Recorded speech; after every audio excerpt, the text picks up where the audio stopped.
Hello guys, welcome back to Cerebral Heights. Myself Shadab और आज से हम स्टार्ट करने जा रहे हैं क्लास 12 फिजिक्स का चैप्टर नंबर 2।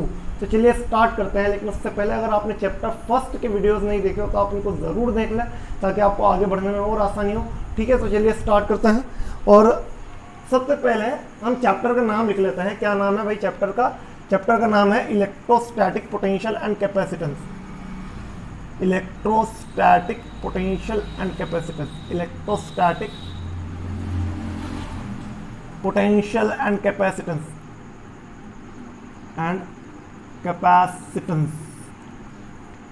तो इसके अंदर दो पार्ट है, एक पोटेंशियल वाला पार्ट है और एक कैपेसिटर वाला पार्ट है। ठीक है, चलो सबसे पहले मैं अगर आपसे एक सवाल पूछूं कि दो टैंक है, उनमें से एक में पानी भरा हुआ है, एक खाली है, दोनों को एक पाइप से कनेक्ट कर दिया।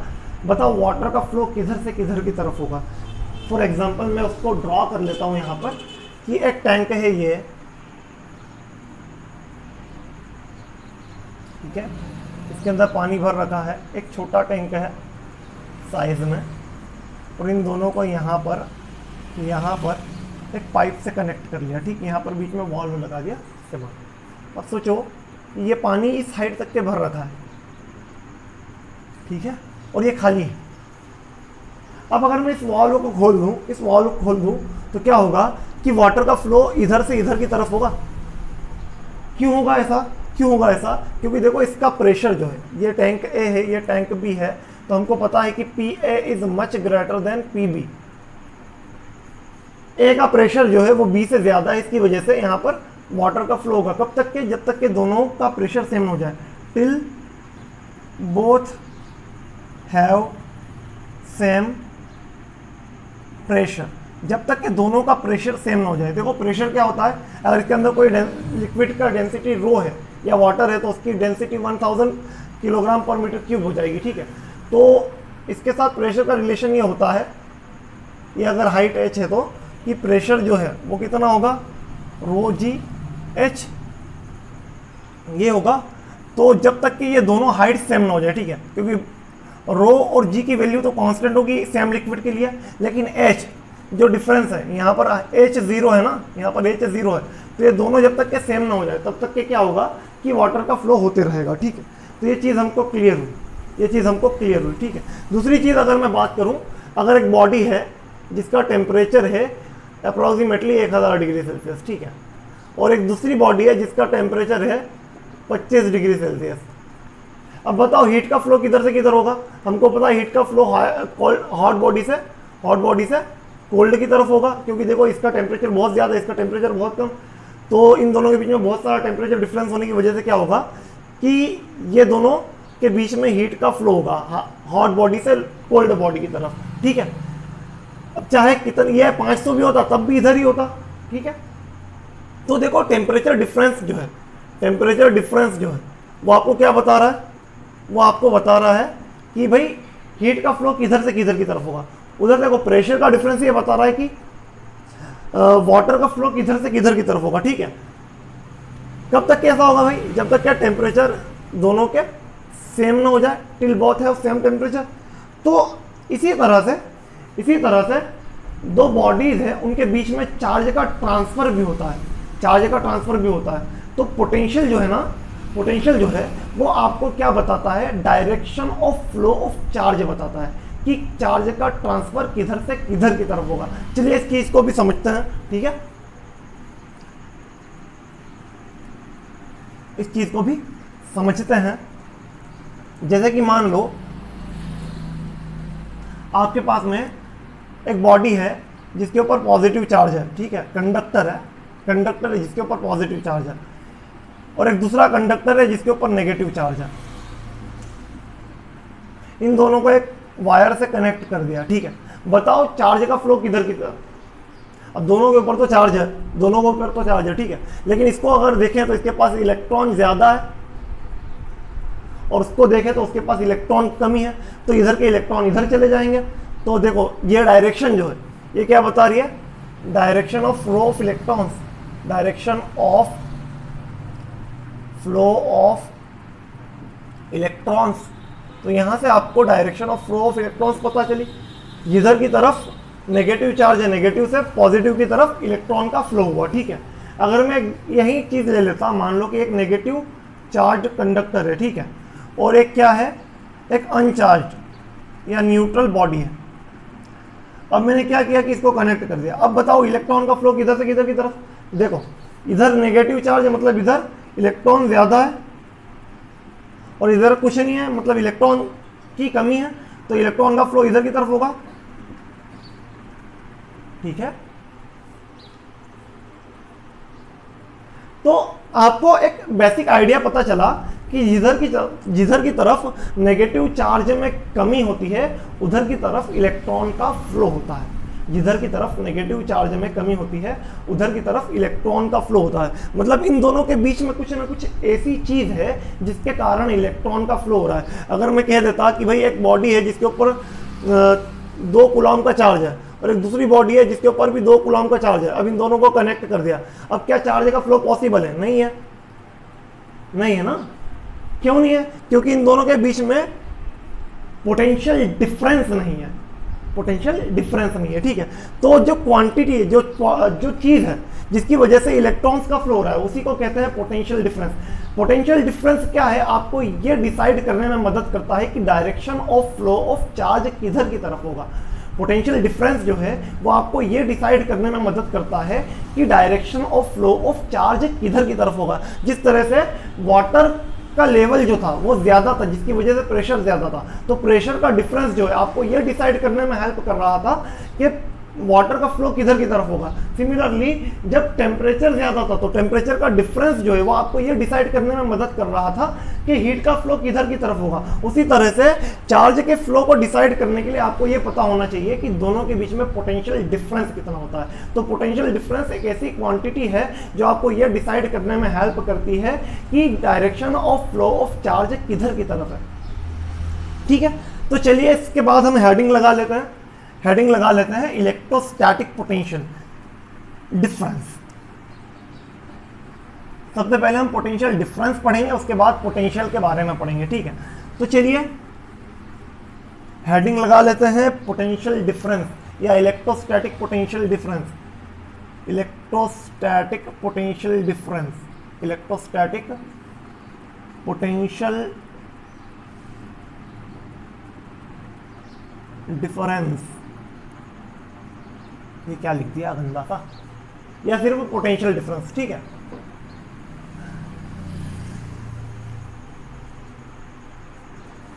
ये पॉइंट ए है, ये पॉइंट बी है, ऐसा हमने मान लिया, ठीक है, ऐसा हमने मान लिया।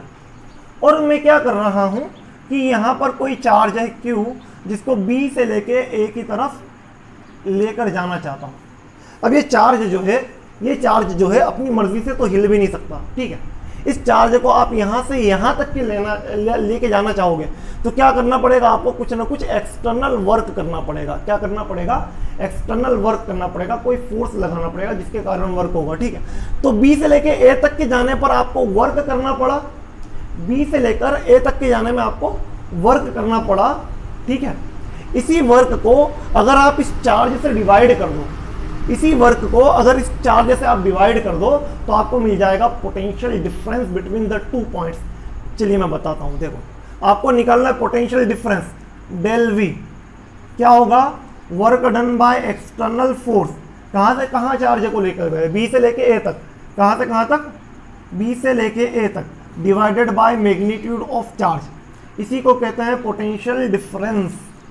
अच्छा, इस पोटेंशियल डिफरेंस की वैल्यू क्या? V A minus V B equals to work done by external force in moving a charge from B to A divided by magnitude of charge. ये हो गया potential difference. So we can define potential difference as the work done by external force in moving a charge between 2 points divided by magnitude of that charge is called as potential difference between the 2 points. फिर से बताता हूं, हम इस तरह से define कर सकते हैं कि पोटेंशियल डिफरेंस जो है work done by external force in moving charge between 2 points divided by magnitude of the charge, ठीक है। इसी को कहते हैं पोटेंशियल डिफरेंस। 2 पॉइंट्स के बीच का पोटेंशियल डिफरेंस। बी से लेके ए तक के गए मतलब फाइनल हो गया आपका बी, इनिशियल हो गया ए, तो V A minus V B, final minus initial, final minus initial. ठीक है, तो ये हो गया पोटेंशियल डिफरेंस की बात। ठीक है, अगर इसकी यूनिट की बात करें तो देखो क्या है, वर्क, वर्क, तो वर्क की यूनिट होती है जूल, और चार्ज की यूनिट होती है कूलॉम, तो जूल पर कूलॉम। ठीक है, जूल पर कूलॉम। अगर इसके डायमेंशनल फॉर्मूले की बात करें, डायमेंशनल फॉर्मूला, डायमेंशनल फॉर्मूला क्या होगा, देखो वर्क का dimensional formula divided by charge का डायमेंशनल फॉर्मूला। वर्क का डायमेंशनल फॉर्मूला हम निकाल सकते हैं फोर्स इंटू डिस्प्लेसमेंट से, और चार्ज का डायमेंशनल फॉर्मूला हम निकाल सकते हैं करंट इंटू टाइम से। ठीक है, तो बच्चा हमको पता है कि फोर्स का जो डायमेंशनल फॉर्मूला है, फोर्स का जो डायमेंशनल फॉर्मूला है वो क्या होता है, M L T minus 2, displacement का एल, यहां पर ए और यहां पर टी। ठीक है, तो आप इस चीज को जब सॉल्व करोगे, ठीक है, तो देखो टी माइनस 2 पहले से है, एक और गया तो माइनस का 3 हो जाएगा, तो एम एक बार, एल और एल, एल की पावर 2, टी की पावर -3, और ए ऊपर गया तो माइनस का 1। तो ये हो गया डायमेंशनल फॉर्मूला पोटेंशियल डिफरेंस का, पोटेंशियल डिफरेंस का डायमेंशनल फॉर्मूला हो गया। ठीक है, so the work done by external force in moving a charge between the 2 points divided by magnitude of charge is called as potential difference.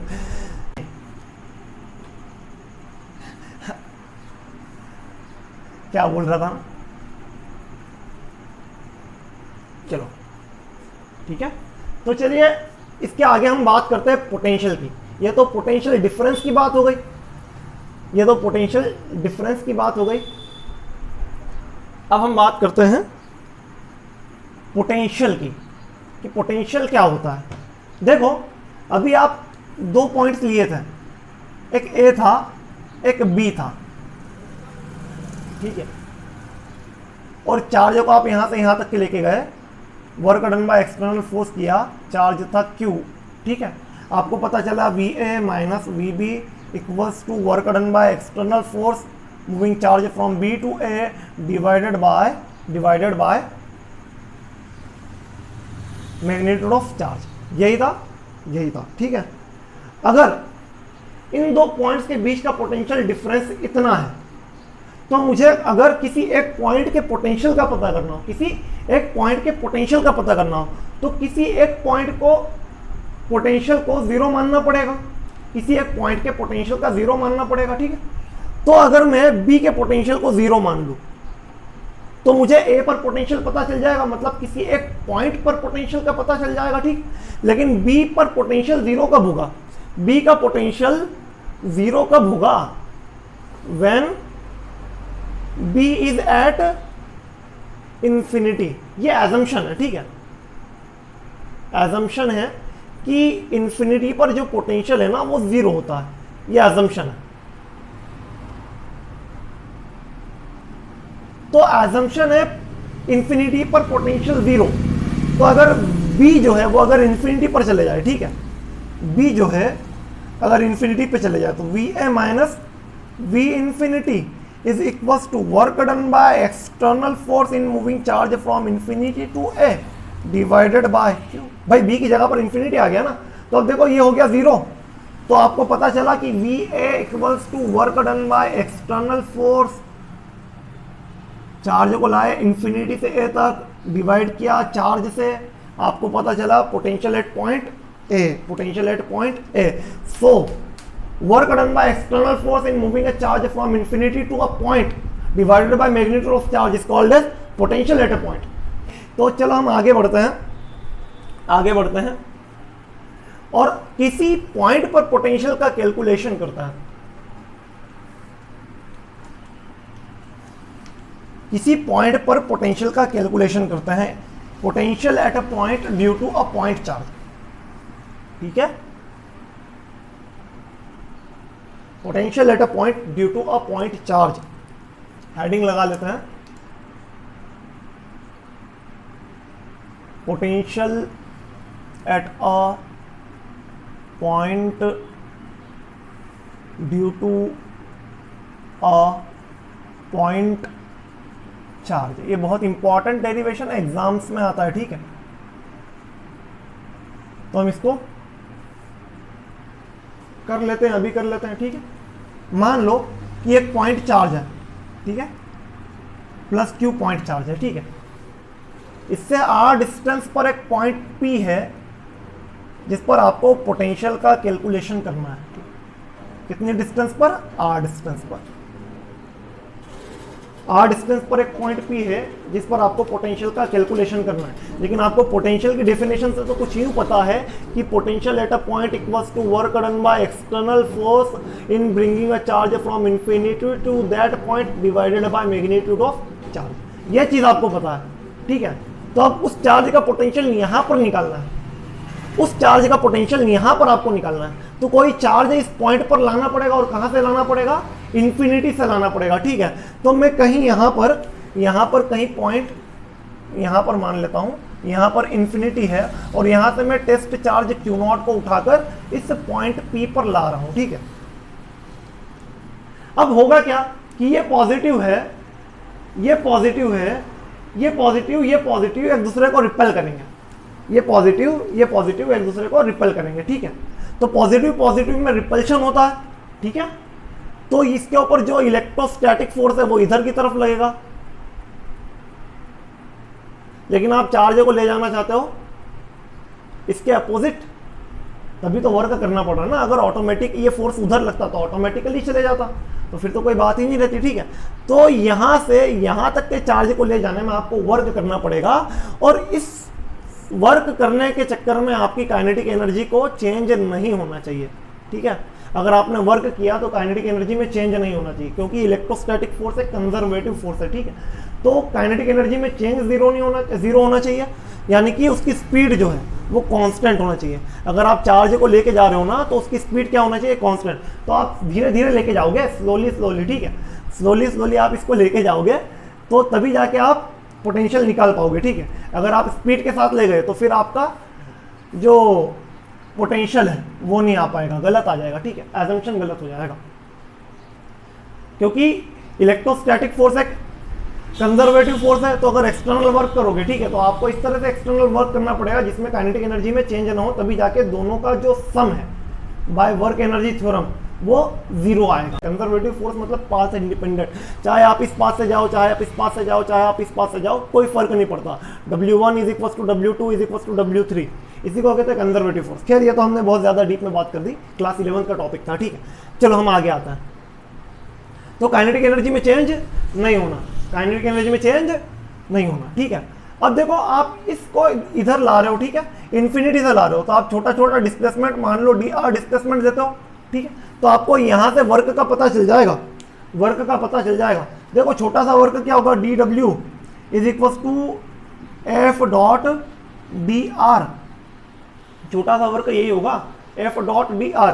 या अगर dw की मैं बात करूं तो क्या हो जाएगा? f dr cos theta.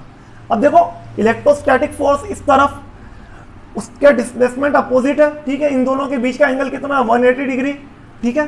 तो यहां पर क्या रख दोगे आप? थीटा की जगह पर f dr cos 180, और cos 180 की वैल्यू होती है -1, cos 180 डिग्री की वैल्यू होती है -1, ठीक है। तो dw की जो वैल्यू आएगी आपके पास में छोटे से वर्क की, वो कितनी आएगी? माइनस का f dr। अच्छा देखो ये जो r जो है ये वेरिएबल है, यहां से यहां तक के तो फिक्स है, लेकिन अगर मैं देखूं इसके रेस्पेक्ट में, ठीक है, चलो मैं इसको x मान लेता हूं, ठीक है, इसको मैं dx मान लेता हूं, और ये जो डिस्टेंस है, मतलब मैं मान लेता हूं चार्ज कहीं x डिस्टेंस पर है, ठीक है, उसको छोटे छोटे डिस्प्लेसमेंट पर ला रहे हो, ठीक है।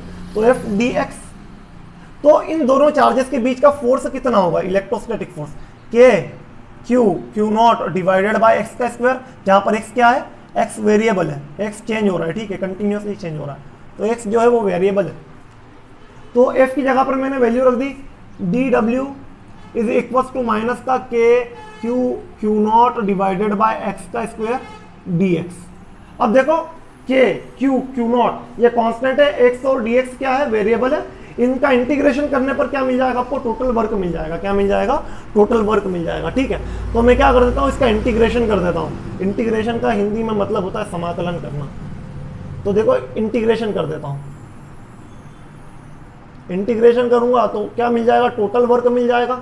और कहाँ से कहाँ तक इंटीग्रेशन करना है अभी देख लेते हैं। ठीक है, देखो k q naught divided by x का स्क्वायर dx कहाँ से कहाँ ला रहे हैं भाई, इन्फिनिटी से उस पॉइंट तक के, इन्फिनिटी से उस पॉइंट तक के, उस पॉइंट तक के x की वैल्यू कितनी हो जाएगी, r हो जाएगी। मतलब आप इन्फिनिटी से p तक के लाए, इन्फिनिटी से p तक के लाए ना, तो इन्फिनिटी से r उसकी लिमिट होगी। देखो x की लिमिट इन्फिनिटी पर कितनी, इन्फिनिटी, और इस पॉइंट पर कितनी, r। ठीक है, तो x is equal to infinity से x is equal to r तक के लेके आए। ठीक है, अब क्या इंटीग्रेशन ही करना है। देखो यहाँ पर माइनस भी था, माइनस के क्यू नॉट बाहर, माइनस के क्यू नॉट बाहर। अब समझो क्या होगा, इंटीग्रेशन करना है, एक्स स्क्वायर है, माइनस का हो जाएगा, ऊपर जाएगा तो इन्फिनिटी से आर तक। अच्छा, अब फॉर्मूला याद रखना, इंटीग्रेशन एक्स की पावर एन dx जो होता है वो होता है एक्स की power n plus one divided by n plus one. क्या इसको कंपेयर करने पर आपको एक चीज पता चल रही कि एन की जगह पर क्या है, माइनस का 2 है, तो minus 2 plus 1 divide by minus 2 plus 1। ठीक है, तो W एक्सटर्नल कहां से कहां तक का, इन्फिनिटी से P तक का, कितना हो जाएगा भाई, माइनस का के क्यू नॉट कहां से कहां तक, इन्फिनिटी से R तक, और कितना x की power minus 2 plus 1 divided by minus 2 plus 1। Limit कहां से कहां तक, इन्फिनिटी से R तक। ठीक है, तो ये हो जाएगा माइनस का के क्यू नॉट, देखो ये हो जाएगा माइनस का 1 बाय एक्स इन्फिनिटी से R तक। देखो x की पावर माइनस 1 और यहाँ पर माइनस 1, तो माइनस 1 अपॉन एक्स हो जाएगा, माइनस 1 को नीचे लाएंगे तो 1 अपॉन एक्स हो जाएगा ना, x की पावर 1। ठीक है, ये आ गया इन्फिनिटी से लेके P तक के जो आपने वर्क किया। ठीक है, इस माइनस से इस माइनस को कैंसिल कर दो तो क्या हो जाएगा, प्लस के क्यू नॉट। अब यहाँ पर देखो 1 बाय एक्स बचा और लिमिट है अभी भी इन्फिनिटी से R तक। ठीक है, बस यहाँ पर लिमिट्स रख दो, लिमिट्स रख दोगे तो आपको पता चल जाएगा कितना वर्क किया है। तो के क्यू नॉट ये हो गया 1 upon R, upper limit minus lower limit 1 upon infinity, और आपको पता होगा 1 अपॉन इन्फिनिटी की वैल्यू होती है 0, 1 अपॉन इन्फिनिटी होता है 0। तो यहाँ पर आपके पास में जो work done by external force आया इन्फिनिटी से लेके P तक के जो आपने किया वो कितना आया, वो आया आपके पास में के क्यू नॉट और यहाँ पर बचा 1 अपॉन R। ठीक है, ये आपने वर्क निकाल लिया। अब वर्क निकालने के बाद में पहले आप इसका स्क्रीनशॉट ले लो ताकि हम इस डेरिवेशन को कंप्लीट कर लें।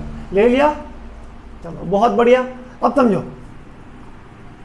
आपको निकालना है पोटेंशियल एट पॉइंट P, आपको निकालना है potential at a point P। तो Vp निकालना है। Vp क्या होता है, work done by external force moving charge from infinity to P divided by charge कौन सा लिया था इस बार आप, इन्फिनिटी से कौन से चार्ज को लेके आए थे, क्यू नॉट को, तो क्यू नॉट। ठीक है, बस यहाँ पर W की वैल्यू रखकर डिवाइड कर दो, Vp is equal to W external की वैल्यू है k q naught into 1 by R, और यहाँ पर आप डिवाइड कर रहे हो q naught cancel, potential at point P आया k q divided by R, k q divided by R। अब देखो एक चीज, मजे की चीज, पोटेंशियल जो है ना वो एक स्केलर क्वांटिटी है, पोटेंशियल जो है वो एक स्केलर क्वांटिटी है।